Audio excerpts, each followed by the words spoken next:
കാര്യം. ഞാൻ തിരികെ എത്താം. അതിനകത്ത് ആ പറഞ്ഞതിനകത്ത് ഒരു ചോദ്യം കൂടിയുണ്ട്, ഞാൻ അതിനകത്ത് വരാം.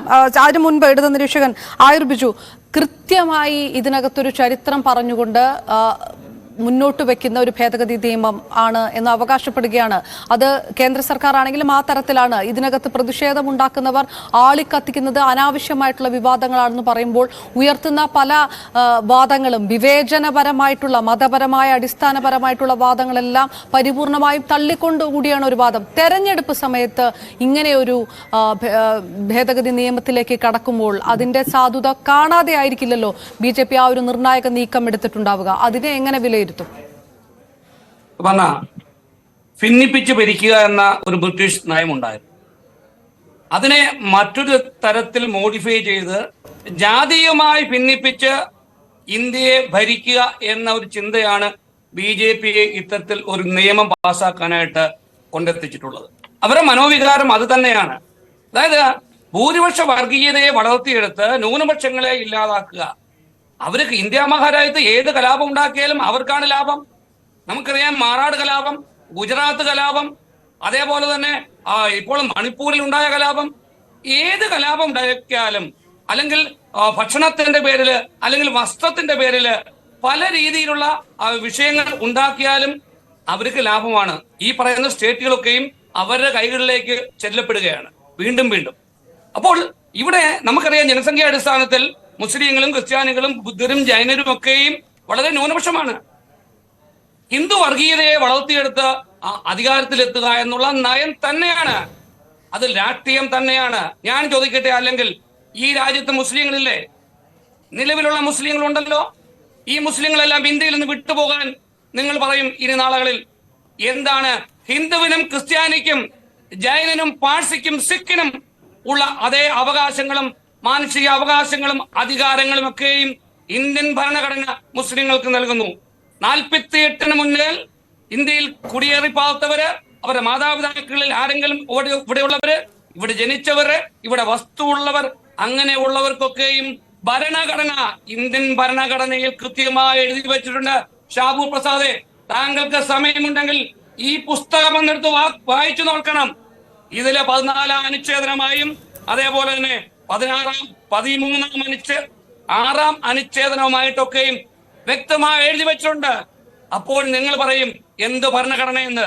പണ്ട് ആരോ ചോദിച്ചത് ഞാൻ കേട്ടിട്ടുണ്ട്, പോത്തിനെന്ത് ഏത്തവാഴ എന്ന് ചോദിക്കുന്നുണ്ട്. നിങ്ങൾക്കതാണ്, നിങ്ങൾക്ക് ഭരണഘടനയെ വിശ്വാസമില്ല. നിങ്ങൾ അംബേദ്കർ എഴുതി വെച്ച ഇന്ത്യ അല്ലെങ്കിൽ 48-ൽ രൂപീകൃതമായ ഭരണഘടനയെ നിങ്ങൾ അംഗീകരിക്കുന്നില്ല. നിങ്ങൾ ഭൂരിപക്ഷമുള്ളത് കൊണ്ട് പാർലമെന്റിലെ രാജ്യസഭയിലൊക്കെയും നിങ്ങൾക്ക് ഭൂരിപക്ഷമുള്ളത് കൊണ്ട് എന്ത് നെറികേടും എന്ത് വൃത്തികേടും കാണിക്കാം എന്നുള്ളതാണ് BJPയുടെയും സംഘപരിവാർ സംഘടനകളുടെയും കൈകളിലുള്ളത്. നാളെ ഇന്ത്യൻ ഭരണഘടന മാറ്റിവെച്ചിട്ട് വിചാരധാരയെ ലക്ഷ്യമാക്കി ആധാരമാക്കി ഇന്ത്യ ഭരിക്കണം എന്ന് RSSകാരൻ പറയും. അല്ലല്ല, താങ്കൾ കേൾക്കൂ. പിന്നെ താങ്കളൊരു ചോദ്യം ചോദിച്ചു, നിങ്ങൾക്ക് എന്തേ കോടതിയിൽ പോയാലെന്ന്. താങ്കൾ ചോദ്യം ചോദിച്ചില്ലേ, നിങ്ങൾക്ക് എന്തേ കോടതിയിൽ പോയാലെന്ന്. അത് മറുപടി ഞാൻ പറയട്ടെ. കോടതിയിൽ പോയ ആൾക്കാരൊക്കെ പല കേസുകളിലും കോടതിയിൽ പോയിട്ടുണ്ടെങ്കിൽ ആ കോടതിയിൽ കോടതി വിധികളിൽ വന്ന അല്ലെങ്കിൽ ആ കോടതി വിധി പ്രഖ്യാപിച്ച ജഡ്ജിമാരൊക്കെ ഇന്ന് എവിടെ ഇരിക്കുന്നു എന്ന് താങ്കൾക്കറിയാമോ? രാമജന്മഭൂമി വിഷയത്തില് വിധി പറഞ്ഞ ജഡ്ജി ഇന്ന് ഒരു സംസ്ഥാനത്തിന്റെ ഗവർണറാണ്. താങ്കൾ ചരിത്രം ഒന്ന് മനസ്സിലാക്കി നോക്കണം. രാഹുൽ ഗാന്ധിയെ ജയിലിലടയ്ക്കാൻ പറഞ്ഞ ജഡ്ജി, അതേപോലെ എത്രയോ മുൻ ജഡ്ജിമാര് വിവാദപരമായ നടപടികൾ നടത്തിയ എത്രയോ ജഡ്ജിമാരെന്ന് ഏതെല്ലാം സ്ഥാനങ്ങൾ അലങ്കരിക്കുന്നു. ഇപ്പൊ നിങ്ങൾക്കറിയാം, കോടതിയിൽ പോയാൽ പോലും ഒന്നും സംഭവിക്കത്തില്ല. അതാണ് നിങ്ങൾ എപ്പോഴും കോടതിയെ സമീപിക്കൂ എന്ന് പറയുന്നത്. ഞാൻ ഇടപെട്ട് ഒരു കാര്യം ചോദിച്ചുകൊള്ളട്ടെ. BJPയെ സംബന്ധിച്ചിടത്തോളം വളരെ പ്രധാനപ്പെട്ട 3 കാര്യങ്ങൾ: കാശ്മീരിന്റെ പ്രത്യേക അധികാരം എടുത്തു കളയുക, അയോധ്യയിൽ രാമക്ഷേത്രം, അതിനുശേഷം നടത്തുന്നതാണ് CAA പൗരത്വ നിയമ ഭേദഗതി. ഈ ആദ്യം പറഞ്ഞ 2 വിഷയങ്ങളും തെരഞ്ഞെടുപ്പ് തന്നെ ലക്ഷ്യമാക്കിക്കൊണ്ട് ഉയർത്തി വിടുന്നതിൽ അല്ലെങ്കിൽ അത്തരം അവകാശങ്ങൾ ഉന്നയിക്കുന്നതിൽ BJP ഒരിക്കലും പിറകിലോട്ട് പോയിട്ടില്ല.